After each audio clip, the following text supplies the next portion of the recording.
তো গত ক্লাসে আমরা হচ্ছে রাসায়নিক গতিবিদ্যা পার্টটা শুরু করছিলাম। তো এখানে আমরা হচ্ছে ক্লোরোফ্লোরোকার্বন এদের গাঠনিক সংকেতগুলো দেখছিলাম কিভাবে কি বের করা লাগে। তারপর হচ্ছে গ্রিন কেমিস্ট্রি নিয়ে একটু আলোচনা করছিলাম। তারপর হচ্ছে আমরা অ্যাটমিকোনমি দেখছিলাম এবং ই ফ্যাক্টর দেখছিলাম। তো এই সমস্ত জিনিসগুলো আসলে আমরা খুব একটা পড়ি না বাসায়, খুব অবহেলিত কয়েকটা টপিক, খুব ছোট, বাট এই সমস্ত টপিক থেকে কিন্তু আসলে তোমার বিশেষ করে অবজেক্টিভ আসে। এইচএসসি বলো কিংবা অ্যাডমিশন বলো, এই সমস্ত টপিক থেকে অবজেক্টিভ বেশি আসে। সো এই টপিকগুলা আমরা একটু কভার করছি, এরপরে আমরা আসলে ডিটেলস ডিপ পড়ালেখায় ঢুকে যাব। ওকে, তো দেখো তাপ রসায়নের চলক। তো দেখো আমরা কিন্তু এই সমস্ত চলক সম্পর্কে জানছি বিভিন্ন সময়, চ্যাপ্টারে বিভিন্ন পোর্শনে জানছি। তো একটা হচ্ছে আমাদের এনথালপি। এনথালপি মানে কি? তাপ, তাই না? এনথালপি মানে হচ্ছে তাপ। তো আরেকটা কি? আরেকটা হচ্ছে এনট্রপি। এনট্রপির সম্পর্কে তোমরা হয়তো বা ফিজিক্সে দেখছো, তাই না? তোমরা ফিজিক্সে দেখছো যে তাপীয় বিশৃঙ্খলা যে কথাটা বলা হয়। আরেকটা জিনিস কি? আরেকটা হচ্ছে মুক্ত শক্তি। হ্যাঁ, তোমরা হয়তো বা জি দিয়ে দেখছো।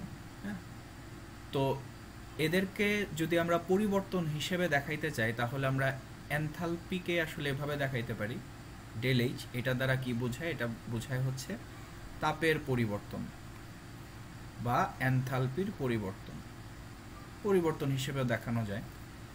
তারপর ডেল এস দ্বারা কি বোঝায়? এটা হচ্ছে এনট্রপির পরিবর্তন, তাই না? আচ্ছা, আর ডেল জি দ্বারা কি বোঝানো হয়? এটা হচ্ছে মুক্ত শক্তির পরিবর্তন। সো একটা জিনিস দেখো, তাপের পরিবর্তন বা ডেল এইচ, এই জিনিসগুলো তোমরা কোথায় দেখছো? এগুলা কিন্তু তোমরা দেখছো বিভিন্ন রাসায়নিক বিক্রিয়া সংগঠনের সময়, বিভিন্ন রাসায়নিক বিক্রিয়ায়, তাই না? ওই যে তাপ উৎপাদী বিক্রিয়া, তাপ হারি বিক্রিয়া, হ্যাঁ, বিভিন্ন বিক্রিয়ক একে অপরের সাথে বিক্রিয়া করে, সেক্ষেত্রে বিক্রিয়ার পাশে ডেল এইচ এর বিভিন্ন মান তুমি ইনপুট দিতা, তাই না? সো এগুলা কিন্তু আমরা বিভিন্ন রাসায়নিক বিক্রিয়ায় দেখে আসছি, ডেল এইচ সম্পর্কে আইডিয়া নিছি। আচ্ছা, তো এবার চলে আসো এনট্রপি। এনট্রপি জিনিসটা কি সেটা সম্পর্কে একটু ভালোভাবে বলি। তো দেখো, এনট্রপি মানে হচ্ছে তাপীয় বিশৃঙ্খলা, সোজা বাংলা কথায়। তো তোমরা কিন্তু জানো যে মহাবিশ্বের এনট্রপি বাড়তেছে, ক্রমাগত বাড়তেছে। তো এনট্রপি যত বাড়তে থাকে তোমার কাজ করার সামর্থ্য কিন্তু কমে আসতে থাকে। হ্যাঁ, বিশৃঙ্খল পরিবেশ আসলে কাজ করার সামর্থ্যও কমতে থাকে, তাই না? তো যেমন ধরো আমরা যদি একটা উদাহরণ দিতে চাই, যে বরফ। বরফ হচ্ছে একটা কঠিন পদার্থ, তাই না? কঠিন। তো বরফের ভেতরে যে অণুপরমাণুগুলো আছে, বিশেষ করে অণুগুলা খুব কাছাকাছি অবস্থান করে। সো কাছাকাছি অবস্থান করলে আমরা বলতে পারি যে এই বরফের অণুগুলা ছোটাছুটি করে না। হ্যাঁ, খুব কম ছোটাছুটি করে। সো কোন একটা জিনিস যত বেশি ছোটাছুটি করবে তার বিশৃঙ্খলা তৈরির প্রবণতা কিন্তু তত বাড়বে। সো আমি যদি সহজভাবে বলি তাহলে বরফের এনট্রপি কিন্তু অনেক কম, তাই না?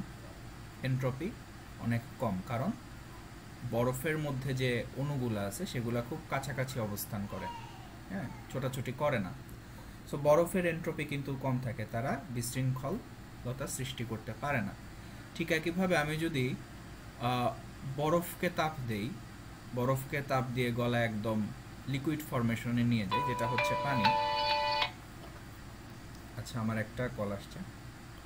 হ্যালো, ক্লাস নিতেছে।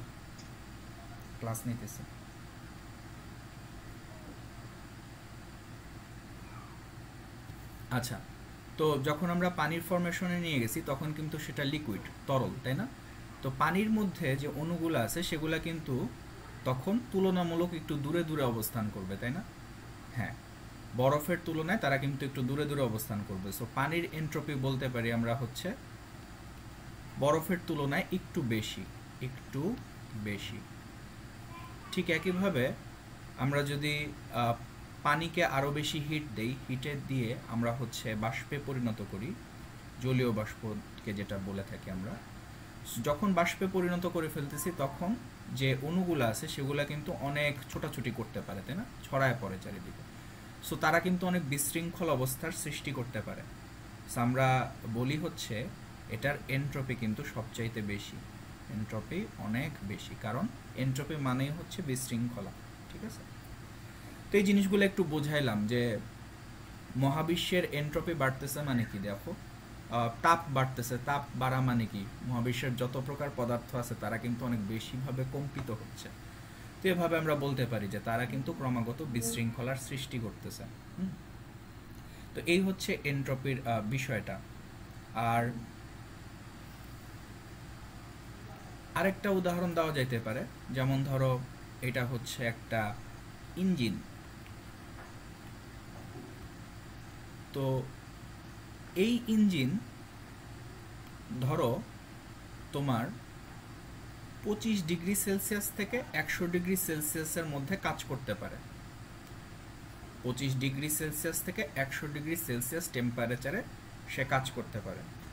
তো এভাবেও চিন্তা করো, ধরো তুমি শীতের দিনের কথা চিন্তা করতেছো, তো শীতের দিনে 25 ডিগ্রি সেলসিয়াস তাপমাত্রা থাকতে পারে। সো এই ইঞ্জিনটা কি 25 ডিগ্রি থেকে 100 ডিগ্রি সেলসিয়াসে কাজ করার সামর্থ্য রাখে।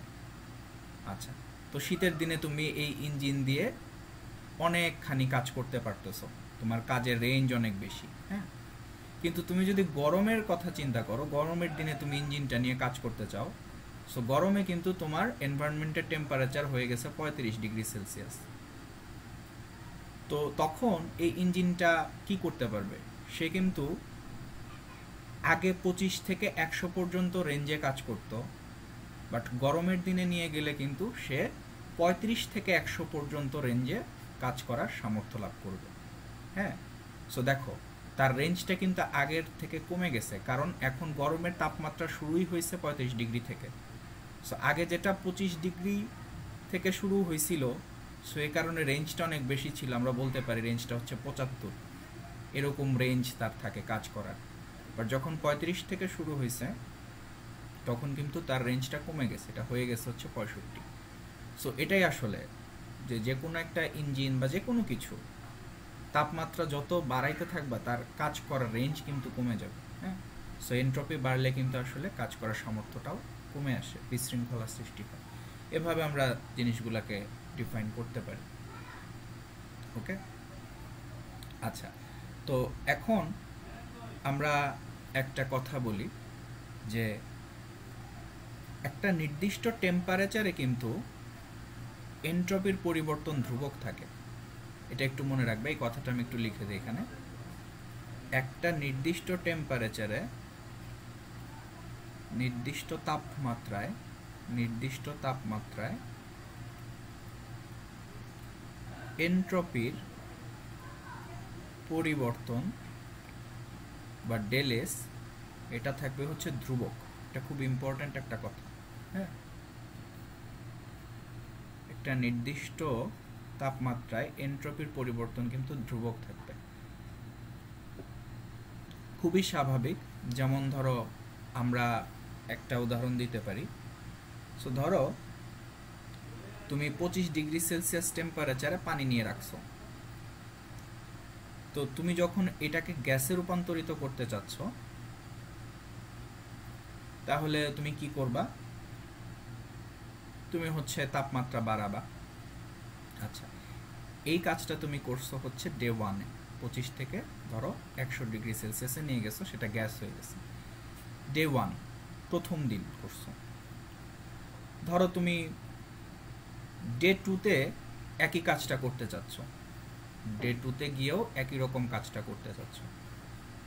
সো যদি তোমার ওই 25 ডিগ্রি সেলসিয়াসের পানি থাকে, ধরো তাপমাত্রা ডে 2-তেও সেম ছিল, তাহলে 25 ডিগ্রি সেলসিয়াস টেম্পারেচারে তোমার সেই পানিটাকে তুমি যখন 100 ডিগ্রি সেলসিয়াস টেম্পারেচারে গ্যাসে নিয়ে যাবা, তখনও যে বিশৃঙ্খলার পরিবর্তনটা তুমি করতেছো এখান থেকে এখানে, এখান থেকে এখানে, সেই ডেলএস এর মান কিন্তু দুই ক্ষেত্রে একই আসবে। সেটাই বলা হয়েছে যে একটা নির্দিষ্ট তাপমাত্রায় এনট্রপির পরিবর্তন ধ্রুবক। দেখো 25 থেকে 100-তে গেছো, হ্যাঁ 25 থেকে 100-তে গেছো, মানে তুমি একটা নির্দিষ্ট তাপমাত্রায় কাজ করাটা শুরু করছো, সেটা হইতে পারে তোমার এনভায়রনমেন্ট টেম্পারেচার 25। সো এখান থেকে 100-তে নিয়ে গেছো, এখান থেকে 100-তে নিয়ে গেছো, তোমার এনট্রপির পরিবর্তনটা সবসময় ধ্রুবক থাকবে। হ্যাঁ, আচ্ছা, এবার চলে আসো মুক্ত শক্তি। তো মুক্ত শক্তি জিনিসটা কি, এটা সম্পর্কে আমরা ডিটেলস আলোচনা করছি আগের ক্লাসগুলোয়। মুক্ত শক্তি কি? মুক্ত শক্তি হচ্ছে কোনো একটা সিস্টেমে যে পরিমাণ শক্তি অ্যাভাইলেবল টু ডু ওয়ার্ক সেটাই হচ্ছে মুক্ত শক্তি। হ্যাঁ, তো যেমন ধরো এটা একটা সিলিন্ডার, এটা পিস্টন। তো এই সিলিন্ডার সাপোজ ধরো 100 জুল শক্তি নিয়ে রাখছে নিজের মধ্যে। তো এই 100 জুলের মধ্যে সে 100 জুল কাজ করতে পারে না, সে ধরো কাজ করতে পারে হচ্ছে 70 জুল। তাহলে আমরা মুক্ত শক্তি হিসেবে জানবো এই 70 জুলকে, কারণ এই সিলিন্ডার এবং পিস্টনকে যদি একটা সিস্টেমের সাথে তুলনা করি, তাহলে একটা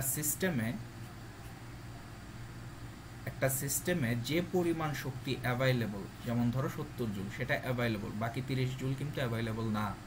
তো কোনো একটা সিস্টেমে যে পরিমাণ শক্তি অ্যাভাইলেবল টু ডু ওয়ার্ক, সেটাই হচ্ছে মুক্ত শক্তি, মানে মুক্তভাবে যেগুলাকে আমরা কাজে লাগাইতে পারি। ওকে, সো মুক্ত শক্তির পরিবর্তন চিন্তা করলে সেটাকে ডেলজি দ্বারা প্রকাশ করা যায়। সো এই জিনিসগুলা কিন্তু আমরা হচ্ছে তড়িৎ রসায়নে খুব ডিটেলসে দেখছিলাম, যারা অ্যাডমিশন কোর্স করছো কিংবা আমার একাডেমিক কোর্স করছো তারা কিন্তু জানো। আচ্ছা, তো আশা করি তাপ রসায়নের এই কয়টা চলক সম্পর্কে সামান্য কিছু আইডিয়া পাওয়া গেছে। তো এগুলা সম্পর্কে অনেকেই আইডিয়া থাকে না, গুলায় ফেলে। তো আমরা এখানে আবার একটু বলে দিই, একটা হচ্ছে এনথালপি, সেটার পরিবর্তনকে ডেলএইচ দ্বারা প্রকাশ করা হয়। আমরা বিভিন্ন রাসায়নিক বিক্রিয়ায় এই ডেলএইচের অস্তিত্ব দেখে থাকি। আরেকটা হচ্ছে এনট্রপি, এটার পরিবর্তনকে ডেলএস দ্বারা প্রকাশ করা হয়। সো এনট্রপির পরিবর্তন আমরা বুঝতে পারি জিনিসটা কি মিন করে। আর এনট্রপি মানে কি? তাপীয় বিশৃঙ্খলা। হ্যাঁ, এনট্রপি বাড়া মানে কি? বিশৃঙ্খলা বাড়তেছে। এনট্রপি কমা মানে কি? বিশৃঙ্খলা কমতেছে। আর সবসময় মনে রাখবা যে কোনো কঠিন বস্তুর এনট্রপি অনেক কম থাকে। তো সেটা আস্তে আস্তে যখন লিকুইডে যায় এনট্রপি বাড়ে, যখন গ্যাসে চলে যায় এনট্রপি সবচেয়ে বাড়তি অবস্থায় থাকে। আর এবার চলে আসো এখানে মুক্ত শক্তি। মুক্ত শক্তির কনসেপ্টটা বুঝাইতে পারছি। তো যে পরিমাণ শক্তি অ্যাভাইলেবল কোনো একটা সিস্টেমে টু ডু ওয়ার্ক, সেটাই হচ্ছে মুক্ত শক্তি। তো আশা করি এই জিনিসগুলো আমরা বুঝতে পারছি। আচ্ছা, তো এখন এখানে কি অবস্থা, সবাই কি অবস্থা একটু দেখি। আচ্ছা, সবাই ক্লাস করতেছে, ভেরি গুড। আচ্ছা, এই পর্যন্ত সবাই বুঝতে পারছো? একটু ইয়েস জানাও তো, একটু ইয়েস জানাও। যদি সবাই বুঝতে পেরে থাকো তাহলে একটু ইয়েস জানাও, আমরা হচ্ছে নেক্সটে আগাবো।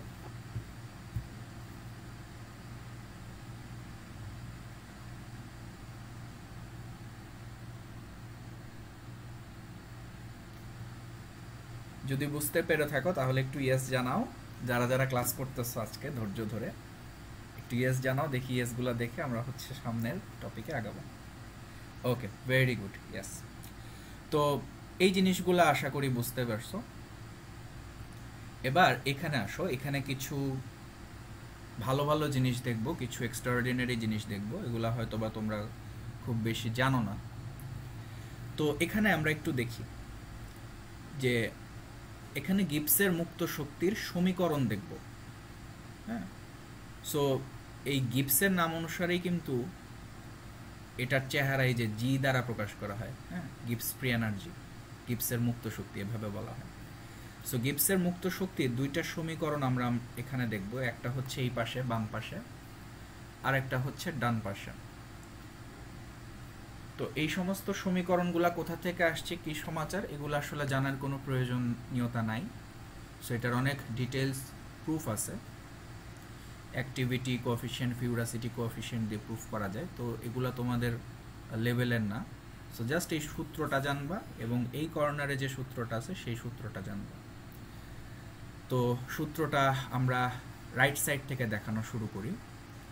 তো ডেল জি সমান সমান del G not plus RT ln Q, এটা হচ্ছে আমাদের বেসিক সূত্র।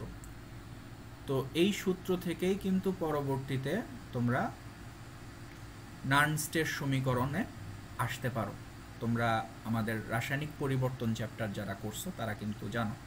তো এখান থেকে আসলে নার্নস্টের সমীকরণে আসা যায়। তো এখন একটা জিনিস খেয়াল করো, এই ডেলজি দ্বারা কি বোঝাইতেছে? এই ডেলজি দ্বারা বোঝাইতেছে অপ্রমাণ অবস্থায় মুক্ত শক্তির পরিবর্তন। অপ্রমাণ অবস্থায় মুক্ত শক্তির পরিবর্তন, মুক্ত শক্তির পরিবর্তন। আচ্ছা, এটা আমরা বুঝলাম। আর যখন ডেলজি নট থাকবে সেটা কি বোঝাবে? সবসময় মনে রাখবা, যখন এরকম উপরে একটা ডট দেওয়া আছে, তোমরা অনেক সময় দেখছো তড়িৎ রসায়ন চ্যাপ্টারে ই নট সেল, ই সেল। তো এখানে কিন্তু তোমরা যখন ই নট সেল হিসাব করতা, সেটা কিন্তু প্রমাণ অবস্থাকে ইন্ডিকেট করতো, প্রমাণ কোষ বিভব বলতা তোমরা, তাই না? দেখো মনে পড়ে কিনা। সো যখন এরকম নট থাকবে কোনো কিছুতে, বুঝতে হবে সেটা প্রমাণ অবস্থা ইন্ডিকেট করতেছে। সো ডেলজি নট দ্বারা বোঝাইতেছে প্রমাণ মুক্ত শক্তির পরিবর্তন। সো প্রমাণ মুক্ত শক্তির পরিবর্তন মানে কি আসলে? প্রমাণ অবস্থা বলতে কি বোঝায়? প্রমাণ অবস্থা বলতে বোঝায় যে এখানে টেম্পারেচার হচ্ছে 25 ডিগ্রি সেলসিয়াস এবং তোমার যে প্রেশারটা থাকবে সেই প্রেশার হচ্ছে 1 atm। এইরকম একটা কন্ডিশনে মুক্ত শক্তির পরিবর্তন যখন হিসাব করা হবে, তখন তোমাকে ডেল জি নট দ্বারা প্রকাশ করতে হবে। তারপর এখানে চলে আসো আর ইন্টু টি, এগুলো তো জানো। আর তো মোলার গ্যাস ধ্রুবক, এটা নতুন করে বলার কিছু নাই। টি হচ্ছে তাপমাত্রা। আর এখানে লন কিউ, তো কিউ এর পরিচয় আমরা আগের ক্লাসগুলোতে দেখাইছি, হ্যাঁ, রাসায়নিক পরিবর্তনের কেসিকেপির ম্যাথগুলো যখন পড়াইছি তখন দেখাইছি। তো কিউ কি? কিউ হচ্ছে বিক্রিয়ার অনুপাত। বিক্রিয়ার অনুপাত অবশ্যই সাম্যাবস্থা ব্যতীত অন্য যে কোনো সময়, হ্যাঁ। আচ্ছা, তো এখন দেখো এই লাইন থেকে আমরা পরবর্তীতে এই লাইনে চলে আসছি। এই ডেল জি এর জায়গায় আমরা হচ্ছে 0 বসাইছি। কেন বসাইছি আগের ক্লাসগুলোতে দেখাইছি, এখানে আবার একটু বলি। তো ধরে নাও কোন একটা সিস্টেম সাম্যাবস্থায় চলে আসছে। তো সিস্টেম যখন সাম্যাবস্থায় চলে আসে তখন কিন্তু সে কাজ করার সামর্থ্য হারায় ফেলে, হ্যাঁ। এটাই কিন্তু মহাবিশ্বের নিয়ম। ডেল জি এর পরিচয় কি ছিল? শক্তি, যে পরিমাণ শক্তি টু ডু ওয়ার্ক, হ্যাঁ, শক্তি বা কাজ, এগুলো আমরা জানি একই জিনিস। তো দেখো যখন একটা সিস্টেম সাম্যাবস্থায় চলে আসতেছে তখন কিন্তু তার কাজ করার সামর্থ্য নষ্ট হয়ে যায়, সে আর কাজ করতে পারে না। তখন কিন্তু এই যে ডেল জি, সেটার ভ্যালু কিন্তু 0 হয়ে যায়, হ্যাঁ। তো আমরা ধরে নিই আমরা একটা সিস্টেম নিয়ে কথা বলতেছি, সেটা যে কোনো সিস্টেম, সেটা পিস্টন, তারপর হচ্ছে সিলিন্ডার হইতে পারে, অথবা তুমি নিজে হইতে পারো। ধরো তুমি উড়াউড়ি করতেছো, ভাল লাগতেছে না, তুমি যদি সাম্যাবস্থায় আসতে চাও, ধরো কারোর সাথে তুমি রিলেশনশিপে গেছো, আগে সিঙ্গেল ছিল, উড়াউড়ি করতেছিল, ভাল লাগতেছে না, তুমি কারোর সাথে রিলেশনশিপে গেছো, তুমি সাম্যাবস্থায় চলে আসছো, তখন কিন্তু তোমার আর নতুন করে কাজ করার ইচ্ছা করবে না, মেসেঞ্জারে মানুষকে গুতাইতে ইচ্ছা করবে না। সো তখন কিন্তু তুমি কাজ করার সামর্থ্য হারায় ফেলবে, ঠিক আছে? বাস্তব জীবনের উদাহরণ দিলাম। সো যখন এরকম কাজ করার সামর্থ্য হারায় যায় তখন হচ্ছে ডেল জিটা 0 হয়ে যায়, ঠিক আছে? আচ্ছা, বাট ডেল জি নট যেটা, এটা কিন্তু চেঞ্জ হবে না, কারণ এটা কিন্তু একটা নির্দিষ্ট টেম্পারেচারের জন্য ফিক্স থাকবে, ফিক্সড, এটা চেঞ্জ করার কিছু নেই, এটা চেঞ্জ হতে পারে। তো তাইলে এখানে আর টি লন, এখানে দেখো কিউ এর জায়গায় এবার কেপি চলে আসছে। সো কেপি কেন আসছে? তুমি কিন্তু জানো যে এই কিউ কি? কিউ হচ্ছে বিক্রিয়ার অনুপাত। আর কেপি কি? কেপি হচ্ছে, কমেন্টে জানায় দাও দেখি, মনে করে দেখো তো কি? আংশিক চাপের সাম্য ধ্রুবক। আংশিক চাপের সাম্য ধ্রুবক, সাম্য ধ্রুবক, ঠিক আছে? আচ্ছা, তো দেখো যখন তুমি সাম্যাবস্থায় চলে আসছো তখন কিন্তু এখানে কিউ আর থাকবে না, তখন অবশ্যই একটা সাম্যাবস্থার ধ্রুবক চলে আসবে। সো সেটাকে দেখবা তুমি কেপি দ্বারা প্রকাশ করা হয়, অনেক সময় দেখবা শুধুমাত্র বড় হাতের কে দ্বারা প্রকাশ করা হয়, অথবা কেসি দ্বারা প্রকাশ করাও হইতে পারে, বাট আমাদের এখানে কেপি দ্বারাই দেখাচ্ছি, কারণ আমাদের এখানে পরবর্তীতে একটা সমীকরণ প্রতিপাদন করতে হবে যেখানে কেপি এর অস্তিত্ব দেখায় সমীকরণটা প্রতিপাদন করা হয়েছিল। ওকে, সো যাই হোক, তার পরবর্তীতে দেখো এখান থেকে এটা 0 হয়ে গেছে। ডেল জি নট আমরা যদি হিসাব করতে চাই তাহলে ডেল জি নটের একটা ভ্যালু পাইছি, সেটা হচ্ছে minus RT ln KP. So এই জিনিসটা খুব ইম্পর্টেন্ট, এটাকে আমরা কাজে লাগাবো। হ্যাঁ, আচ্ছা, তো এখন দেখো এখানে আমরা কিন্তু বলছিলাম গিবসের মুক্ত শক্তির আরেকটা সমীকরণ আছে। তো সেই সমীকরণের ফরমেশনটা এভাবে দেওয়া হয়েছে, ডেল জি নট সমান সমান del H not minus T del S not. So not দ্বারা আসলে প্রমাণ অবস্থাকে ইন্ডিকেট করা হইতেছে। এই সূত্রটা তুমি আসলে নট ছাড়াও দিতে পারতা, বাট এখানে আসলে ভ্যান টফের সমীকরণ প্রুফ করার জন্য এখানে আসলে এই যে এই অংশটুকু ইনপুট দিতে হবে, এই অংশটুকু ইনপুট দিতে হবে, এই যে এটা, এই কারণে আমরা এখানে নট দিয়ে দেখাইতেছি। তো ডেল জি নট সমান সমান del H not minus T del S not. So আমরা যদি পরের লাইনটা লিখতে চাই তাহলে ডেল জি নটের মানটা বসায় দিছি দেখো এখান থেকে, তাহলে minus R T ln KP আর del H not minus T del S not. তো পরবর্তীতে দেখো আমরা এই পাশে হচ্ছে লন কেপি রাখছি আর মাইনাস আর টি দ্বারা হচ্ছে বোথ সাইডে ভাগ করে দিছি। সো মাইনাস আর টি দ্বারা যখন বোথ সাইডে ভাগ করবা তখন এখানে আসলে শুধু লন কেপি থাকবে। এইখানে দেখো একটা কি আসছে, ডেল এইচ ছিল, মাইনাস আর টি দ্বারা ভাগ করছো, সো এটাকে আসলে এইভাবে লেখা হয়েছে, এই যে এখানে এই যে আর এখানে 1/t আকারে আসছে। আর এখানে তুমি কি করছো, এখানেও ভাগ করছো, মাইনাস দিয়ে ভাগ করছো বিধায় এখানে হচ্ছে প্লাস চলে আসছে, আর ওই টিটি কাটা del S naught divided by R আসছে। ওকে, আচ্ছা, তো এখন দেখো এই যে একটা চেহারা পাওয়া গেল, এটা কিন্তু অনেকটা তোমাদের ভ্যান টফের সমীকরণের চেহারায় পরিণত হয়ে গেছে। তো তোমরা যারা আগে পড়ালেখা করছো তারা কিন্তু জানো যে এরকম সমীকরণটা ভ্যান টফের সমীকরণ হিসেবে আখ্যায়িত করা হয়, হয়তো বা একটু চেঞ্জ করা হবে সামনে। দেখো এখন একটা জিনিস খেয়াল করো যে এই del S naught divided by R, তাই না? এখন এই যে আর, এটার পরিচয় কি? এটা তো একটা ধ্রুবক, তাই না? মোলার গ্যাস ধ্রুবক, এটা তো আর চেঞ্জ হবে না। আর এই যে ডেল এস নট, তো এটা কি এনট্রপির পরিবর্তন, তাই না? এটা তো আমরা জানি এনট্রপির পরিবর্তন, এনট্রপির পরিবর্তন। সো এখন একটু চিন্তা করো যে আমরা কিন্তু বলছিলাম যে একটা নির্দিষ্ট তাপমাত্রায় এনট্রপির পরিবর্তন সবসময় ধ্রুবক থাকে। এই যে কথাটা আমরা এখানে বলছিলাম, একটা নির্দিষ্ট তাপমাত্রায় এনট্রপির যে পরিবর্তনটা তুমি ঘটাবা সেটা কিন্তু ধ্রুবক থাকবে। সো দেখো এখানে কিন্তু তাপমাত্রা ইনপুট দেওয়ার জায়গা আমার একটা। সো তুমি যখন একটা নির্দিষ্ট তাপমাত্রায় তো আসলে সমীকরণটা সলভ করবা, তাই না? সো ওই তাপমাত্রার জন্য কিন্তু তোমার এই এনট্রপির পরিবর্তনটা কনস্ট্যান্ট হয়ে যাবে। তাহলে দেখো উপরে কনস্ট্যান্ট, নিচে কনস্ট্যান্ট, তার মানে আলটিমেটলি এটাকে আমরা সি দ্বারা প্রকাশ করতে পারি, হ্যাঁ, ধ্রুবক বা কনস্ট্যান্ট। সো দেখো এটাকে পরবর্তীতে আমরা যদি লিখে দেই তাহলে কিভাবে লেখা যায়, আমরা নতুন একটা পেজে নেই, লন কেপি, লন কেপি সমান সমান আমরা লিখতে পারি minus del H divided by R 1/t plus হচ্ছে সি। সো এই সমীকরণটাই কিন্তু তোমরা ভ্যান টফের সমীকরণ নামে জেনে আসছো, বা অনেকে যারা জানো না তারা জেনে রাখো ভ্যান টফের সমীকরণ।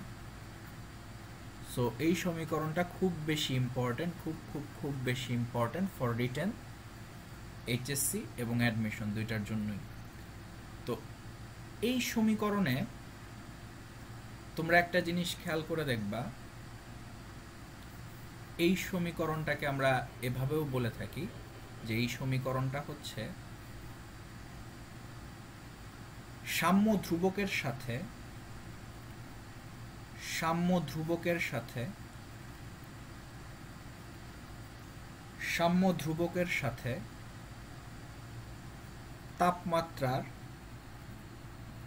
তাপমাত্রার সম্পর্ক সূচক সমীকরণ। সাম্য ধ্রুবকের সাথে তাপমাত্রার সম্পর্ক সূচক সমীকরণ। কারণ দেখো এখানে এই যে তাপমাত্রা তুমি যদি চেঞ্জ করো তাহলে কিন্তু তোমার এই যে সাম্য ধ্রুবক, সেটাও কিন্তু পরিবর্তন হইতে বাধ্য। হ্যাঁ, সো এই জিনিসটা একটু খেয়াল রাখবা যে এই ভ্যান টফের সমীকরণটা আমরা তখন ইউজ করব বা তখন ইউজ করতে হবে যখন তাপমাত্রার সাথে সাম্য ধ্রুবক অথবা সাম্য ধ্রুবকের সাথে তাপমাত্রার সম্পর্ক রিলেটেড কোনো প্রবলেম আসে। ওকে, সো এটা খুব ভালোভাবে মনে রাখবা এবং দেখবা যে সাম্য ধ্রুবকের কেটা কিন্তু বড় হাতের, খেয়াল রাখবা সাম্য ধ্রুবকের কে কিন্তু সবসময় বড় হাতের হবে। সো আরেকটার সাথে গোলাবাদ কোথায় জানো, এই সাম্য ধ্রুবকের কে আর আরহেনিয়াস সমীকরণের কে, এই দুইটা মিলায় তোমরা খিচুড়ি পাকাবা সামনে। সো এটা একটু খেয়াল রাখবা। সো এটাতে আসতেছি। তো যাই হোক, যেটা বলতেছিলাম, তাহলে ভ্যান টফের সমীকরণের যে কে থাকবে সেটা একটু বড় থাকবে আর সেটা তাপমাত্রার সাথে সাম্য ধ্রুবকের সম্পর্ককে দেখাবে। ওকে, সো দেখো এরকম সিমিলার টাইপের একটা চেহারার সমীকরণ কিন্তু তোমরা অলরেডি বইগুলাতে পড়ছো, যেটা মোর ফ্যামিলিয়ার। সেটা কি, সেটা হচ্ছে দেখতে অনেকটা এরকম। দেখো তোমরা হয়তো বা দেখছো, আরএনএস সমীকরণ প্রুফ করে দেখাবো পরবর্তীতে। তো দেখো এইটা থেকে একটু চেহারা চেঞ্জ করে কিন্তু আমরা এরকম একটা সমীকরণ লিখতে পারি। সেটা কীরকম দেখো, লন কে মানে কেপি এর জায়গায় তুমি এবার কে দিছো, বাট খেয়াল রাখতে হবে এই যে কেটা, এটা কিন্তু ছোট হাতের। সো এটা কিন্তু ভিন্ন কিছু মিন করে। So ln k equal minus Ea by R, এটা কি অ্যাক্টিভেশন এনার্জি বা সক্রিয়ণ শক্তি। তোমরা কিন্তু জানো সক্রিয়ণ শক্তি, এগুলার একক টেকক কী হবে সব বলবো, সমস্যা নেই, আমরা ম্যাথ করার সময় বলবো। আর নিচেরটা কি অবশ্যই চিনো, মোলার গ্যাস ধ্রুবক, এটা তো নতুন করে চেনানোর কিছু নাই। আর এখানে 1/T আর প্লাস লন এ, এটা কি ছিল, এ ছিল হচ্ছে আরহেনিয়াস ধ্রুবক। এটা যখন প্রুফ করব তখন দেখাবো। সো দেখো এখানে এইটা হচ্ছে কনস্ট্যান্ট থাকে, তাহলে লন এ মানে কনস্ট্যান্ট, তার মানে টোটালটাই কনস্ট্যান্ট। সো সি দ্বারা প্রকাশ করতে পারি। সো এটা কিন্তু তোমাদের সেই বিখ্যাত আরহেনিয়াস সমীকরণ। ঠিক আছে, দেখো চেঞ্জটা আসছে কোথায়, এখানেও সি আছে, আমরা আসলে সি দ্বারাই প্রকাশ করব ম্যাক্সিমামটাই। এখানেও সি, এখানেও লন কেপি, এই কেটা বড় হাতের, এখানে কেটা ছোট হাতের। আর এখানে ইএ এটা সক্রিয়ণ শক্তি, আর এখানে ডেল এইচ ছিল, সো একটু চেঞ্জ কিন্তু। হ্যাঁ, আর এখানে হচ্ছে টি আর বাকিটুক সিম। তো এই যে ছোট হাতের কে, এটার একটা নাম আছে। এই ছোট হাতের কে কে আমরা বলে থাকি হচ্ছে বেগ ধ্রুবক বা হার ধ্রুবক। তোমরা নাম শুনছো, বেগ ধ্রুবক বা হার ধ্রুবক। এই ছোট হাতের কে, এটার বিভিন্ন একক আছে। সো ওই এককগুলা ডিপেন্ড করে বিক্রিয়ার ওপর। তোমরা শূন্য ক্রম, প্রথম ক্রম, দ্বিতীয় ক্রম, তৃতীয় ক্রম, বিভিন্ন ক্রম বিক্রিয়ার নাম শুনছো। সো ওই সমস্ত ক্রম বিক্রিয়ার রেসপেক্টে তোমার এই কে বা বেগ ধ্রুবকের একক চেঞ্জ হবে। বাট তোমার এই যে সক্রিয়ণ শক্তি, সেটার একক কিন্তু চেঞ্জ করার কিছু নাই, এটা কিন্তু তুমি জুল পার মোলেই বসাবা। আর এই যে আর, এটা কিন্তু তুমি সবসময় 8.314 জুল পার মোল পার কেলভিন বসাবা। টেম্পারেচার সারা জীবন কেলভিন থাকবে, আর এটা তো কনস্ট্যান্ট। ঠিক একইভাবে এখানেও তোমার এটা জুল পার মোলে বসাবা, এটা কি জুল পার মোল পার কেলভিন, আর বাকিগুলো তো একই। আর সাম্য ধ্রুবকের একক তোমরা বিক্রিয়ার রেসপেক্টে বের করতে পারবে, প্যারা নেই। তো যাই হোক, এখন তাইলে আমরা আরহেনিয়াস সমীকরণটাকে এখানে একটু লেখার চেষ্টা করি।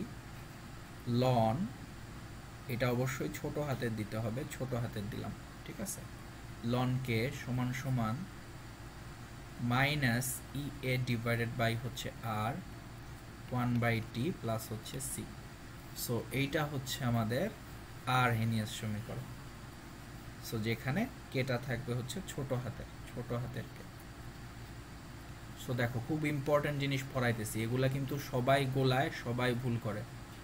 সো একটু মনোযোগ দিয়ে ক্লাস করবা। আচ্ছা, তো এখন এখানে একটু খেয়াল করো যে এই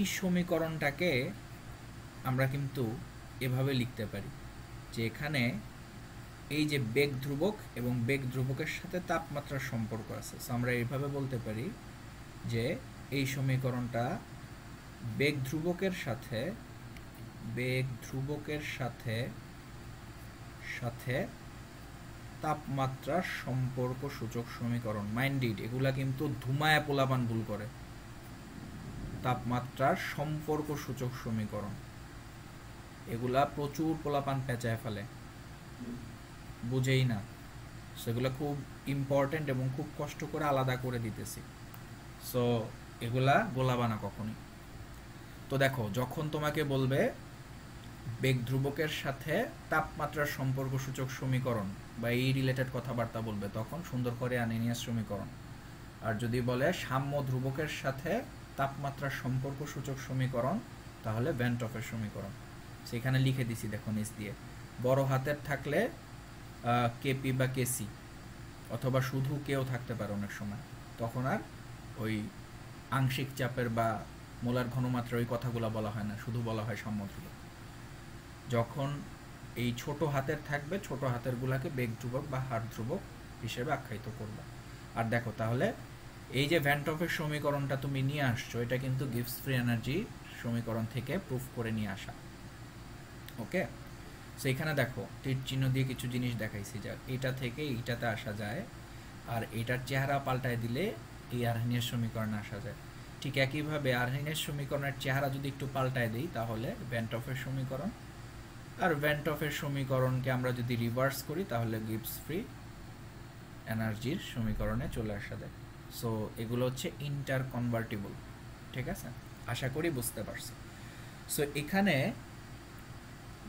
যারা যারা ক্লাস করতেছো তারা একটু কমেন্টে জানায় দাও, আমি টানা অনেকক্ষণ পড়াইছি, জানায় দাও যে তোমরা বুঝতে পারছো কিনা। সে ইয়েস ইয়েস। আচ্ছা, আমি একটু কমেন্ট পড়ি। রাজিউল ইসলাম রাজ বলছে বাহ গুরু বাহ। তনয় চক্রবর্তী হচ্ছে ইমোজি দিছে, স্যাড ইমোজি। আচ্ছা, লামিয়া হাবিব, ওকে। তোফায়েল আহমেদ কোন মন্ত্রী? বাণিজ্য মন্ত্রী না, ভুলে গেছি। হ্যাঁ হয়েছে। আচ্ছা, একজন বলছে ভাইয়া কোর্সে এনরোল করে ফেললাম, কেবল নক দিয়েছি মেসেঞ্জারে। Thank you. সো কোর্সে এনরোল করছো, তোমাদের আরও ফ্রেন্ডকে জানাও। আমাদের ব্যাচটা পূর্ণ হয়ে যাচ্ছে, 50 জনের বেশি কিন্তু নিতে পারবো না। সো ব্যাচ কমপ্লিট হয়ে গেলে আমরা আর এনরোল করাইতে পারবো না। সো তোমাদের যারা ফ্রেন্ড আছে তারা পরে আসলে কিন্তু লাভ নেই। সো তোমাদের বাকি ফ্রেন্ডদেরকে জানায় দাও, আমি ক্লাস শেষ করে চেক করবো ইনবক্স। ভাই এই সূত্র আমারেও পেজ লাগাই দিত ম্যাথে। হ্যাঁ, আলহামদুলিল্লাহ ক্লিয়ার। অবশ্যই, এটা তো clear. Saima Jesita yes, Lamia Habib yes, Tofayel Ahmed yes. Okay, ঠিক আছে, ভেরি গুড। তাহলে আমরা যতটুকু পড়ছি ততটুকু কিন্তু আমরা বেশ ক্লিয়ার করেই পড়লাম। এবার আমরা সামনে যাই। তো এখানে কিছু আলোচনা আছে, তো এই আলোচনাগুলা বেশ বিদঘুটে লাগবে, একটু জটিল লাগতে পারে, সো টেনশন নিও না। এখানে আমি আসলে একটু দেখাই জিনিসগুলা। দেখো, এগুলা থেকে অবজেক্টিভে প্রশ্ন আসে প্রচুর। তুমি বিজ্ঞান প্রযুক্তিতে যাবা, ঢাকা ভার্সিটিতে যাবা, প্রচুর প্রশ্ন আসে এখান থেকে, এবং এই প্রশ্নগুলা কেউ পারে না তো পারেই না, মানে কেউই পারে না। সো তুমি যদি পারো এগুলা, তাহলে কিন্তু তুমি অনেক আগায় থাকবে, এগুলা কেউ জানেও না। সো এখানে দেখো, একটু মনোযোগ দিয়ে দেখো, আমি জিনিসগুলো একটু কঠিন কিছু না, একটু বোঝানোর চেষ্টা করি, বুঝবা, বোঝার পরে দেখবা নিজেরাই করতে পারতেছো। দেখো, কিছু অবজারভেশন, মানে কিছু জিনিসপত্র দেখতে হবে, এখানে কিছু জিনিস দেখব। সো একটা জিনিস দেখো, ডেল জি যদি পজিটিভ হয়, তাহলে বিক্রিয়া হচ্ছে অস্বতঃস্ফূর্ত। এটা আমরা জানি, আমরা তড়িৎ রসায়নে দেখছি এই জিনিসগুলো। ডেল জি যদি পজিটিভ হয়, বিক্রিয়া হচ্ছে অস্বতঃস্ফূর্ত। আর ডেল জি যদি নেগেটিভ হয়, তাহলে বিক্রিয়া হচ্ছে স্বতঃস্ফূর্ত। এই দুইটা জিনিস জানলেই চলবে, আর কিচ্ছু লাগবে না। ডেল জি পজিটিভ, বিক্রিয়া অস্বতঃস্ফূর্ত; ডেল জি নেগেটিভ, বিক্রিয়া স্বতঃস্ফূর্ত। তো এখন এখানে একটু খেয়াল করো যে আমরা একটা সূত্র লিখছি, এই সূত্রটা আমরা কিন্তু দেখছিলাম, হ্যাঁ, এই যে একটু আগেই দেখে আসছি। তো এই সূত্রের মধ্যে আমরা জাস্ট নটটাকে উঠাই দিয়েছি, নটটাকে উঠে এভাবে ফরমেশন দিয়ে লিখছি, মানে একদম অবস্থাটাকে ফিক্সড করে দেইনি, প্রমাণ অবস্থায় ফিক্সড রাখি নাই, যে কোনো অবস্থা হতে পারে। তো এখন দেখো এখানে আমরা কতগুলা ছক করছি। তো প্রথম ছকে আমরা হচ্ছে ডেল এইচ দেখাইতেছি, দ্বিতীয় ছকে ডেল এস, তৃতীয় ছকে হচ্ছে ডেল জি। তো দেখো এই যে ডেল জি, এই ডেল জি পজিটিভ কিংবা নেগেটিভ হওয়াটা আসলে ডিপেন্ড করবে এই ডেল এইচ, টি, তারপর ডেল এস এগুলার উপর। তো এগুলার পরিবর্তনের উপর ভিত্তি করে আমরা বুঝবো যে কোনো একটা বিক্রিয়া স্বতঃস্ফূর্ত হবে কি হবে না। হ্যাঁ, কারণ তুমি ধরো বিভিন্ন কেমিক্যাল আছে, মিশাই দিয়া তুমি আগ করে বসে আসো, তুমি মনে করছো যে বিক্রিয়া হয়ে যাবে, ধরো হইতেছে না। সো সবার সাথে সবাইটা লাগাই দিলেই তো হবে না, বিক্রিয়া করার জন্য পছন্দ থাকতে হবে। আচ্ছা যাই হোক, তো এখন দেখো, তো প্রথমে আমরা ধরে নেই ডেল এইচ হচ্ছে পজিটিভ, মানে একটা অবস্থা চিন্তা করলাম যেখানে ডেল এইচ হচ্ছে পজিটিভ, আর ডেল এসটা কি, ডেল এস হচ্ছে এন্ট্রপির পরিবর্তন, যে পরিবর্তনটা হচ্ছে নেগেটিভ। আচ্ছা, তো এখন একটু চিন্তা করো যে তোমার সমীকরণটা একটু লিখে নিই। তোমার এখানে ডেল এইচটা হচ্ছে পজিটিভ, তার মানে এটা পজিটিভ, আর ডেল এসটা হচ্ছে তোমার নেগেটিভ। তাহলে একটু চিন্তা করো তো, যে তুমি যখন এখানে মানগুলা ইনপুট দিবা তখন কিন্তু তোমার ডেল জি এর চেহারাটা কীরকম আসবে, দেখো তো এরকম আসবে না। তখন কি আসবে, এই যে মাইনাস আছে আর এই যে মাইনাস আছে, মাইনাসে মাইনাসে প্লাস হয়ে যাবে। তাহলে ফরম্যাটটা আসবে এরকম, ডেল জি সমান সমান ডেল এইচ প্লাস টি ডেল এস। তাহলে দেখো তুমি যখন এই ডেল এইচ এবং ডেল এস এর চিহ্ন সহ মান ইনপুট দিয়ে দিছো, চিহ্ন সহ জিনিসগুলো ইনপুট দিয়ে দিছো, তখন কিন্তু ডেল জি তোমার সারা জীবন পজিটিভ হইতে বাধ্য, তাই না? কারণ তুমি তো মান বিবেচনা করেই দেখাইছো। তো এখানে দেখো, এখানে এটা কিন্তু সারা জীবন তখন পজিটিভ হবে। তাহলে পজিটিভ যদি হয়, তাহলে এই কেসে যখন del H positive, del S negative, তখন ডেল জি সারা জীবন পজিটিভ হবে, এবং সেক্ষেত্রে বিক্রিয়া হবে অস্বতঃস্ফূর্ত। সো কোনো কারণে যদি del H positive, del S negative হয়, তাহলে ডেল জিও পজিটিভ হবে, আর ডেল জি পজিটিভ হলে বিক্রিয়া অস্বতঃস্ফূর্ত হবে। সো এই পর্যন্ত কি বুঝতে পারছো? আমি আস্তে আস্তে আগাবো। ইয়াস, সে ইয়াস, ইয়েস, একটু জানাও কমেন্টে ইয়েস। আসলে অনেকদিন পরে পরে ক্লাস নিতেছি আমি, আসলে যে জবের ভাইবা টাইবা নিয়ে দৌড়াদৌড়ি করতেছি, তো বিভিন্ন জায়গায় অ্যাপ্লাই করতেছি, তো এগুলার জন্য একটু দৌড়াদৌড়ির উপর আছি, তো ক্লাস নিতে একটু সমস্যা হচ্ছে। আশা করি এখন থেকে ক্লাস মোটামুটি রেগুলারই নেব, প্রতিদিন নেব, কালকেও নেব, কারণ জবের অ্যাপয়েন্টমেন্ট দিয়ে দিবে কিছুদিন পরে। সো তখন আসলে ক্লাস নেওয়া কঠিন হয়ে যাবে, সো আগেই শেষ করে দেব। আচ্ছা, তো সবাই বুঝতে পারছে? ওকে, তাহলে এটা একটা ইনফরমেশন ফর অবজেক্টিভ। এখানে কিন্তু আসলে বিজ্ঞানী হওয়ার সুযোগ নাই, এখানে জাস্ট অবজেক্টিভের ইনফরমেশনগুলা তোমাকে বোঝাইতেছি। তো এখন দেখো, এইটাকে আমরা ধরো 1 দিলাম, এবার চলে আসো 2-এ। ধরো আমরা ডেল এইচকে পজিটিভই রাখলাম, ডেল এসকে এবার পজিটিভ বানায় ফেললাম। আগে ডেল এস কি ছিল? নেগেটিভ ছিল, এবার কি করছি? পজিটিভ বানায় ফেলছি। তাহলে এখন একটু চিন্তা করে দেখো তো, এখন তুমি কি করতেছো? এখন হচ্ছে ডেল এইচটা পজিটিভ রাখছো, ডেল এসটাও পজিটিভ রাখছো।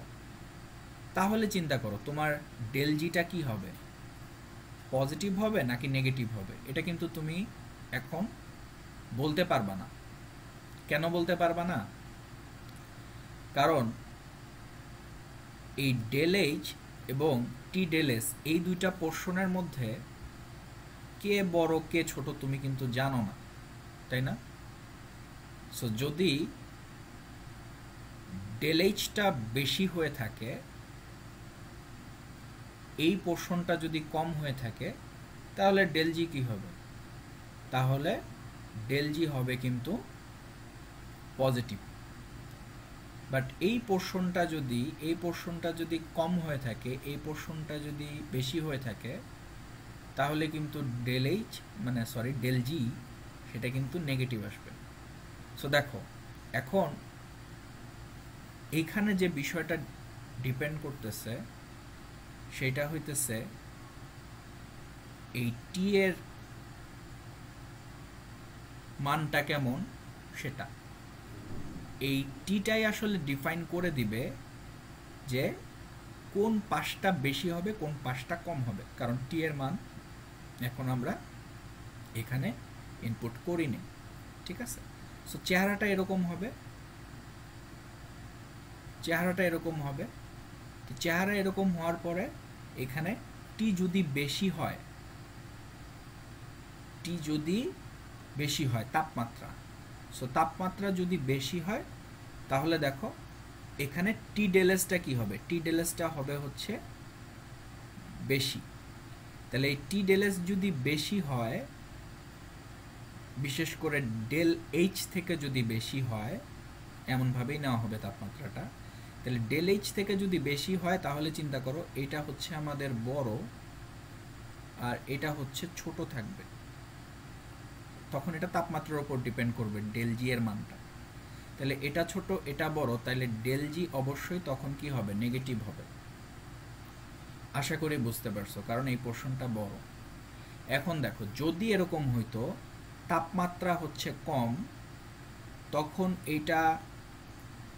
এটা হইতো ছোট, এটা হইতো ছোট, ধরো তাপমাত্রা কম, আর এটা তুলনামূলক তখন বড় হইতো। সো যখন ডেল এইচটা বড় হইতো তখন কিন্তু তোমার ডেল জি এর ভ্যালু পজিটিভ হইতো। সো যখন ডেল জি এর ভ্যালু পজিটিভ সেটাকে আমরা বলতেছি হচ্ছে অস্বতঃস্ফূর্ত বিক্রিয়া, যখন ডেল জি এর ভ্যালু নেগেটিভ তখন আমরা বলতেছি হচ্ছে স্বতঃস্ফূর্ত বিক্রিয়া। সেখান থেকে প্রশ্ন কিভাবে আসবে, প্রশ্নগুলো আমি সলভ করাবো, টেনশন নাই। সো আপাতত এই জিনিসটা বুঝো, ঠিক আছে। তো এইটা বুঝতে পারছো নাকি, কমেন্ট একটু জানায় দাও তো। ইয়েস জানাও, ইয়েস ইয়েস। আচ্ছা একজন বলছে ভাইয়া জবের পরেই তো বিয়ে করতে যাচ্ছেন। আরে ভাই দেরি আছে, বয়স হয়েছে নাকি, আমি কচি খোকা, ঠিক আছে। আচ্ছা আচ্ছা সবাই একটু জানায় দাও যে এই 2 নাম্বারটা বুঝতে পারছো কিনা। যদি এটা বুঝে থাকো তাহলে আর বাকি গুলাও বোঝা কোনো কঠিন বিষয় হবে না, একটু জানায় দাও। Yes, very good.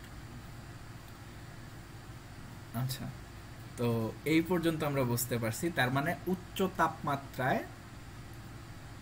তাপমাত্রায় ডেল এইচ পজিটিভ এবং ডেল এস পজিটিভ হলে ডেল জি নেগেটিভ থাকবে, আর নিম্ন তাপমাত্রায় উল্টাটা হবে।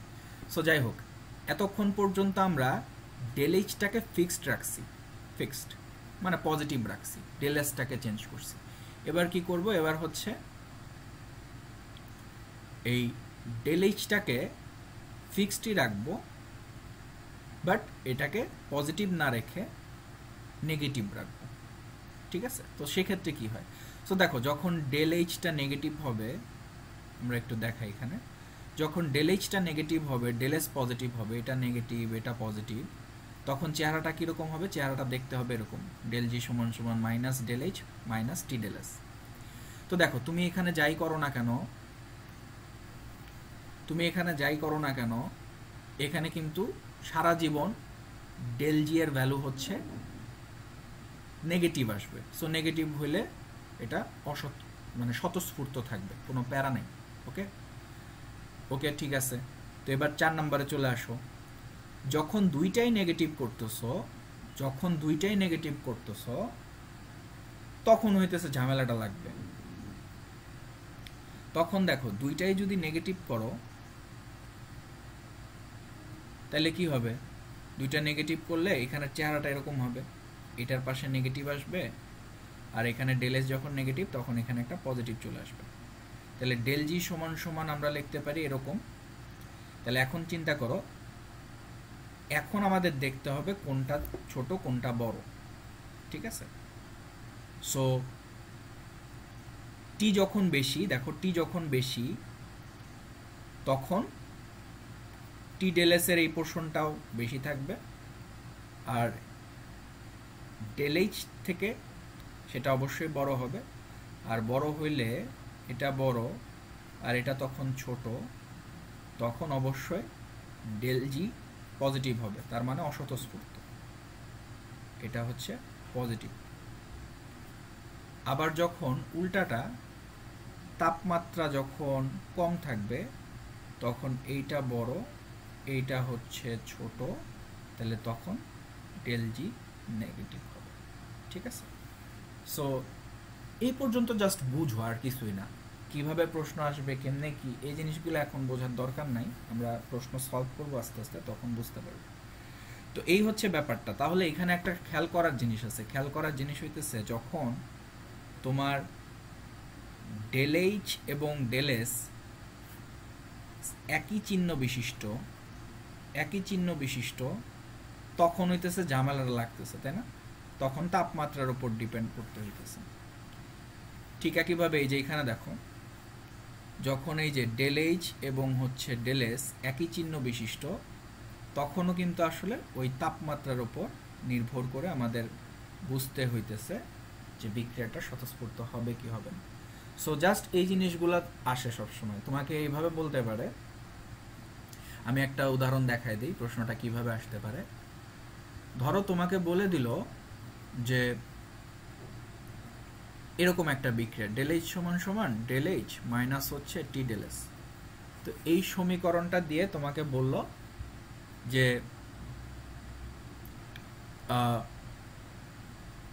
ডেল এইচ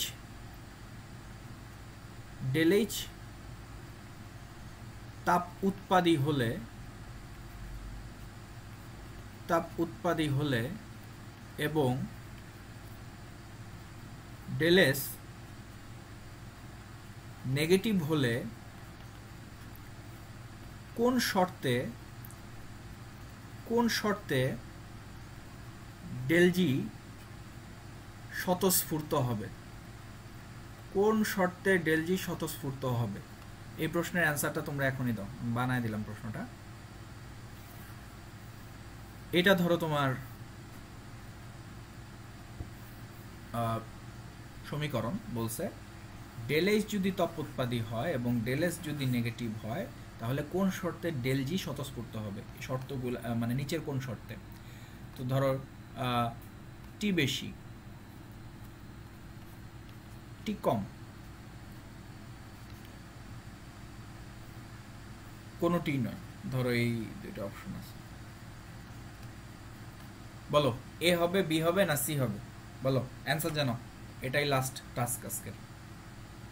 নেক্সট ক্লাসে এইখান থেকে কিছু ম্যাথ করবো, এরপরে সলভ করবো। বলো এ না বি না সি, কমেন্টে এটা জানো। আগের পৃষ্ঠায় যাইতে হবে, যাওয়া লাগবে না, এখান থেকেই দেখো। এইটা নেগেটিভ আর ডেল এস নেগেটিভ, তার মানে চেহারাটা কিরকম দাঁড়াইতেছে আমরা দেখাই। কমেন্টে জানাও কোনটা সঠিক। ডেল জি সমান সমান মাইনাস ডেল এস, ওইটাও নেগেটিভ হলে প্লাস টি ডেল এস। আমি বলছি ডেল জি স্বতঃস্ফূর্ত হবে। স্বতঃস্ফূর্ত হওয়া মানে কি? ডেল জি নেগেটিভ হবে কোন শর্তে? জানাও, কমেন্টে জানাও। একজন জানাইছে, জেসিতা জানাইছে শুধু। বলো টি বেশি হইলে নাকি টি কম হইলে, নাকি কোনোটাই সম্ভব না এখানে?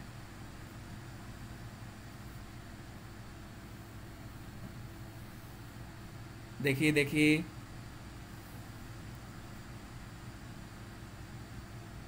তাহলে ভাবিরে বলতে হবে আপনি এখনো কোচি আছেন। হ্যাঁ আচ্ছা ঠিক আছে, দেখি দেখি কেউ আনসার দেয় না কেন? জেসিতা বলছে টি কম হলে। আচ্ছা জেসিতার অ্যান্সার নিলাম, বাকিরা কেউ অ্যান্সার দাও।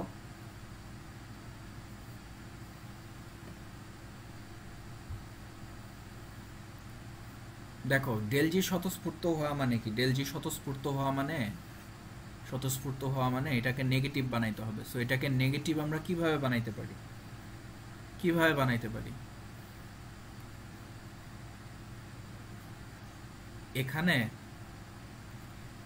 টি যদি কম হয় তাহলে এই পোর্শনটা হবে কম, তাই না? আর তাহলে এই পোর্শনটা যদি কম হয় তাহলে এই পোর্শনটা হবে বেশি, আর এই পোর্শনটা যদি বেশি হয় তার মানে নেগেটিভটার কন্ট্রিবিউশন বেশি, তাইলেই তো ডেল জি তোমার হচ্ছে নেগেটিভ আসতেছে, তাই না? তো আশা করি বুঝতে পারছো। সো নিচের কোন শর্তে টি যখন কম হবে তখনই কিন্তু এই ডেল এইচ এর অংশটুকু বেশি হবে এবং সেক্ষেত্রে নেগেটিভের কন্ট্রিবিউশন বেশি থাকবে বিধায় ডেল জি নেগেটিভ পাওয়া যাবে। আশা করি বুঝতে পারছো সবাই। হ্যাঁ, সো এই পর্যন্ত যদি বুঝে থাকো তাহলে একটু কমেন্টে জানায় দাও ইয়েস, আজকের ক্লাসটা এখানেই পরিসমাপ্তি করে দিব। তাহলে একটু কমেন্টে জানায় দাও ইয়েস, সে ইয়েস,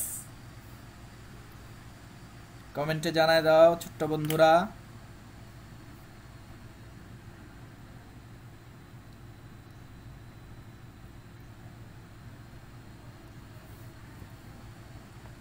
এই তো ভেরি গুড, রাজ বলছে ইয়েস, হ্যাঁ বুঝতে পারছে। জেসিতা তো আগেই বুঝছে, সঠিক অ্যান্সারও দিছে, ভেরি গুড। আর কেউ 6 জন আছে মাত্র। আচ্ছা ঠিক আছে, সবাই আশা করি বুঝতে পারছে। তো আমাদের ক্লাস শেষ। তো নেক্সট ক্লাসে হচ্ছে আমরা কালকেই আবার ক্লাস নিব, রাতেই ক্লাস নিব এরকম টাইমে। সো নেক্সট দিন হচ্ছে আমি আরও ডিটেলস পড়াবো, আরও ডিপে গিয়ে আমরা বিভিন্ন প্রশ্ন সলভ করব। আগে হচ্ছে বেসিক আলোচনা করতেছি, তো প্রশ্ন সলভ করবো। অ্যাডমিশনের প্রশ্ন আছে, টেস্ট পেপারের প্রশ্ন আছে, ভালো ভালো কলেজের প্রশ্ন আছে। তো সবাই তোমরা যারা ক্লাস করছো আজকে অবশ্যই আজকে রাতেই ক্লাস নোট জমা দিয়ে দিবা। তোমরা গত ক্লাসে ক্লাস নোট জমা দাও নাই কেউ, বিশেষ করে মডারেটররা অবশ্যই দিবা। আর বাকি যারা আসো ক্লাস করছো সবাই ক্লাস নোট জমা দিবা। আর এখানে যারা আসো, আমি আবার একটু নিজের চেহারাটা দেখাই। আচ্ছা, সো অবস্থা খারাপ হয়ে গেছে, চুল বড়। আচ্ছা, তো এখানে যারা আসো তোমরা হচ্ছে একটা কাজ করবা, তোমরা হচ্ছে আমাদের এই যে একটা কোর্স লঞ্চ করতেছি অ্যাডমিশনের, এইচএসসি 21 এবং 22 ব্যাচ দুজনের জন্যই। তো এই কোর্সে অলরেডি আমরা অনেককেই এনরোল করাইছি, 50 জন আমরা হচ্ছে নিব। তো যারা এখনও এনরোল করো নাই অবশ্যই এই ভিডিওর পাশেই দেখবা যে আমরা হচ্ছে অ্যাডমিশনের কোর্সের একটা ডিটেলস লিঙ্ক অ্যাড করে দিছি, ওই লিঙ্কটা দেখে নিবা। সো যারা রেজিস্ট্রেশন এখনও করো নাই তারা রেজিস্ট্রেশন করে নিবা।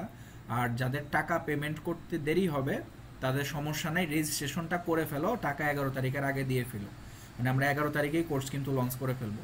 সো 11 তারিখের আগে তোমরা টাকা দিয়ে দিও আর অলরেডি রেজিস্ট্রেশনটা করে রাখো, কারণ 50টা সিট ফিল আপ হয়ে গেলে আমরা ফর্ম বন্ধ করে দিব। সো পরে কিন্তু তুমি আসলে সুযোগটা পাবা না। সো রেজিস্ট্রেশনটা করে ফেলো, আর যেখানে তোমার বিকাশ নাম্বার বা নগদ নাম্বার চাবে ওই জায়গাটায় তোমরা একটা কাজ করতে পারো, কবে টাকা দিবা সেটা টেক্সট আকারে লিখে দিও যে তুমি অমুক দিন ভাই টাকাটা পেয়ে যাবেন। অবশ্যই সেটা 11 তারিখের আগে, আজকে 7 তারিখ। সো এটা করবা। আর তোমরা যারা এখানে ক্লাস করছো তার আগের ক্লাসগুলো দেখো, এটা খুবই ফ্রুটফুল একটা কোর্স হতে যাচ্ছে। তো অলরেডি আমরা একটা ব্যাচ রান করতেছি, চলতেছে, ওই ব্যাচে পরীক্ষা টরীক্ষা চলতেছে এবং ক্লাসগুলোও চলতেছে। সো মানে 48টা লেকচার আমি এখানে রাখছি এবং তোমার প্রত্যেকটা ডিউরেশন গড়ে 3 থেকে 4 ঘন্টা। সো বুঝতেই পারতেছো যে এখানে আসলে কোনো কিছুই বাদ দেওয়া হয় না। তুমি যদি অ্যাডমিশনের প্রত্যাশী হও, বুয়েটে বা বুটেক্সে চান্স পাইতে চাও টপ পজিশনে, বা ঢাকা ভার্সিটিতেও যদি চান্স পাইতে চাও, সেক্ষেত্রেও তোমার কেমিস্ট্রির জন্য বিশেষ করে এই কোর্সের কোনো বিকল্প নাই।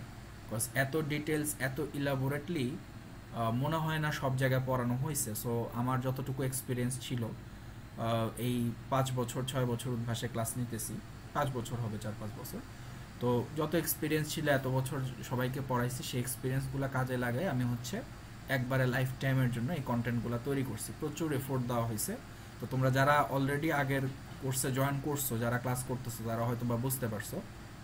আর যারা নতুন আছো তারা কষ্ট করে আমাদের এই যে পোস্টটা আমি দিছি কিছুক্ষণ আগে, সেই পোস্টের কমেন্টগুলো একটু চেক করবো। ওইখানে আমি সবাইকে বলছি যে তোমরা তোমাদের অনেস্ট রিভিউটা দিও।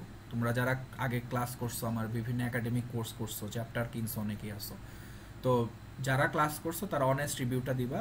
তো ওইখানে অনেকে অনেস্ট রিভিউ দিছে আমার এই কোর্সের ব্যাপারে বা কন্টেন্ট কোয়ালিটি বা পড়ানোর স্টাইল। তো তোমরা ওগুলা দেখে ওদের সাথে কথা বলতে পারো, যাচাই বাছাই করে তোমরা কোর্সে জয়েন করতে পারো। সো খুব সুন্দর একটা প্রিপারেশন হবে, 5-6 মাসের মতো আমরা কোর্সটা লঞ্চ করব এবং এই সমস্ত যে ভিডিওগুলো থাকবে সেই ভিডিওগুলোর ভ্যালিডিটি থাকবে তোমার অ্যাডমিশনে চান্স পাওয়ার আগ পর্যন্ত। সো লাইফ টাইম বলতে পারো, মানে তোমাদের যত দিন লাগবে। সো এমন না যে তোমাদের এইচএসসি শেষ হলে এগুলো আমরা নিয়ে যাব, 6 মাস পরে নিয়ে যাব, এমন না। সো এটা তোমার অ্যাডমিশন পর্যন্ত যতদিন না তুমি চান্স পাচ্ছ ততদিন পর্যন্ত চলতে থাকবে। সো তুমি 21 ব্যাচ হলে 21 ব্যাচ, 22 ব্যাচ হলে 22 ব্যাচ। সো এই হচ্ছে সুবিধাটা। এবং তুমি হচ্ছে যে কোনো সময় মেসেঞ্জারে সাপোর্ট পাবা। সো অনেকেই আসো যারা আমাকে বিভিন্ন সময় বিভিন্ন মেসেজ দাও যে ভাই এই ম্যাথটা পারতেছি না, এটা সলভ করে দেন। সো আমি কিন্তু সময় বুঝে সবসময় চেষ্টা করি সেগুলো সলভ করে দেওয়ার জন্য। সো এই সাপোর্টটা তুমি আমার কাছ থেকে পাচ্ছ যে কোনো সময়। সো তুমি অনেক সময় এরকম হয় যে তোমরা কোশ্চেন ব্যাংক সলভ করো বা বইয়ের প্রশ্নপত্র সলভ করো, অনেক সময় ছোট ছোট ম্যাথে আটকায় যাও বা কঠিন ম্যাথগুলো পারো না, রেখে দাও।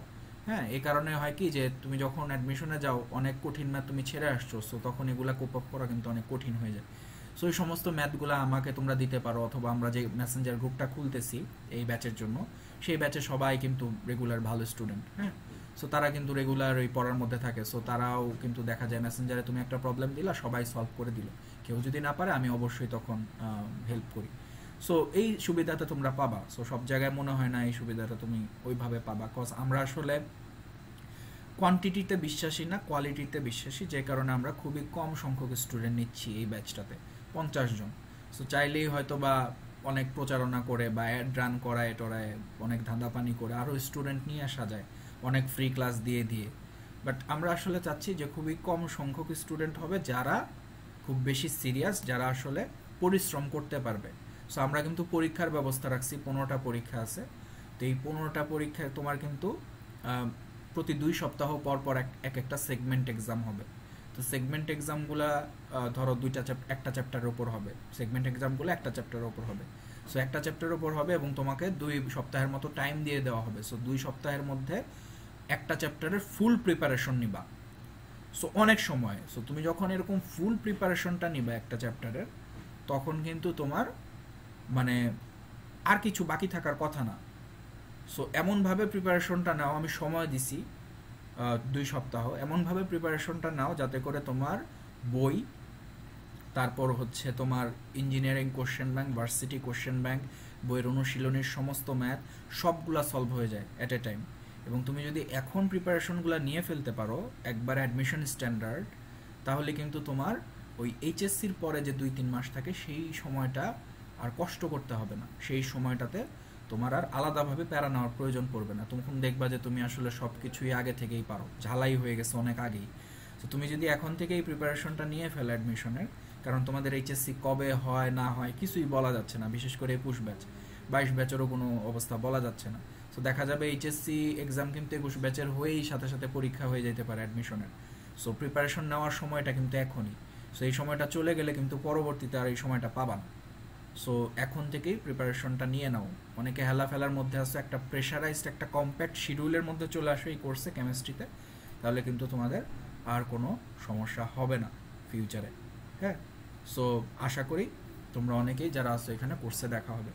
ঠিক আছে, তো যারা আসো ধন্যবাদ। আর যারা এই কোর্সের ব্যাপারে জানো না, এখানে যারা নতুন জানলা আজকে, তারা অবশ্যই তোমাদের ফ্রেন্ডদেরকে মেনশন করে দিবা, আমাদের ওই পোস্টটার মধ্যে মেনশন করবা।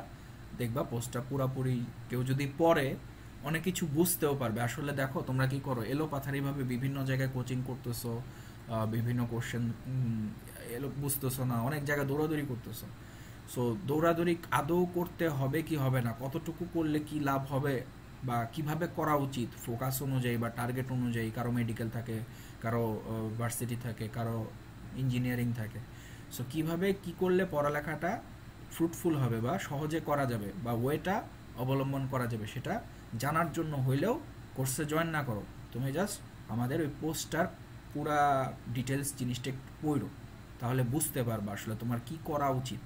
হ্যাঁ, সো এই আর কি। সো এত সস্তায় মাত্র 700 টাকা দিয়ে আসলে কোর্সটা সেল করতেছি, কারণ এখান থেকে আসলে ওরকম কিছু আমি পাবো না, কিন্তু জাস্ট যে পরিমাণ এফোর্ট দিছি সেই এফোর্টটা যাতে তোমাদের কাছে থাকে, তোমাদের পরবর্তীতে তোমরা যা অ্যাচিভ করবে আমার কাছ থেকে, সেগুলো তোমার ফিউচারে ধরো ভার্সিটিতে চান্স পাওয়ার পরে এগুলো পড়েই হয়তো বা তুমি টিউশন পড়াচ্ছ বা তোমার ছোট ভাই বোনদেরকে শেখাচ্ছ। সো এটাই জাস্ট আমি চাচ্ছি আমার এই কন্টেন্টগুলো জীবিত থাকুক, আর কিছু না। সো এই কোর্স আমি কিন্তু চাইলেই হয়তো বা অনেক দামে সেল করতে পারতাম।